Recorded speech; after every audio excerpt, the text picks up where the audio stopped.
Welcome to Idiot Box. Today we're going to be talking about Game of Thrones, which is coming back for its second season very soon on HBO. I mean, I think we're all pretty big fans, and I haven't even read the books like these two. But are you guys excited? I'm super excited. Okay, so I love the books, and there's like sort of two classes of people who like the books, right? The people who are like really worried about the TV show is going to get everything wrong. It's not going to like respect the source material, blah blah blah. And then people who like are just me that are really like, excited to "It's a see it book? on the big It's a screen book." in some form, right? So you're talking about nerds and super nerds. And as a nerd, I would go super nerd for him. well, Super nerd. in any case, I was excited. Yeah. I think they did a really good job with season one. I think, especially within the limitations of the format, I think they did about as well as could be done, and I have no reason to doubt they'll do that for season two as well. Yeah, I mean, you read the books too, so what do you think? I'm not a super fan like Okay. Jesse. I think that the adaptation of season one was terrific. I mean, it really got all beats correctly.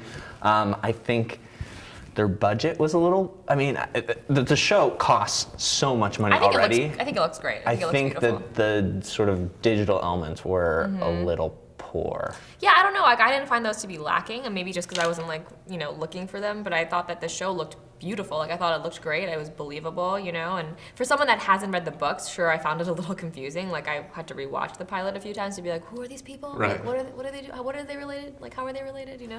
But I know it's a lot of grays and browns and like beards, making it really hard to identify people. Right. So I think we got a little overview, but spoiler alert for those of you who haven't caught up, you should, of course. But I think we should talk a little more about how season one ended and like what we're looking forward to about season two.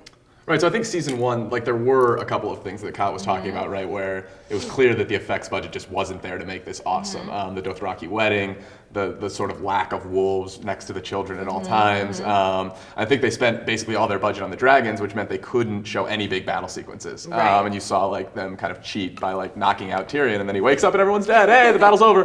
And I don't think they're going to be able to do that in season two because there are some really important battle Right. sequences Well, I think coming with up. the success of season one, maybe they will have that kind of additional budget to work with and make it a little more believable for you guys. But I mean, I love the dragons. I love like the introduction of that. I love that character and kind of the strength that she's showing. And I'm excited to see her kind of like become a real powerful character on this show moving forward. I mean, I think I'm worried about season two because I know the books and I know that they concentrate heavily on certain point of views, and a lot of those characters I don't really care very much for. But I think you're going to get over that in TV, like Caitlin though, Stark, I don't care because about, but it's not so definitively from their points of view. Right, I guess So like part you of the won't be thing about the sitting books is on them that so long. yeah, it alternates from character to character in terms of telling the story, Right. and I don't think they haven't done that as obviously or clearly on the TV show. I think to good effect. Right. Totally. But season two really expands the world a lot farther, and there's a lot more characters, and I just it'll be interesting to see how they can balance, the people that we really care about, like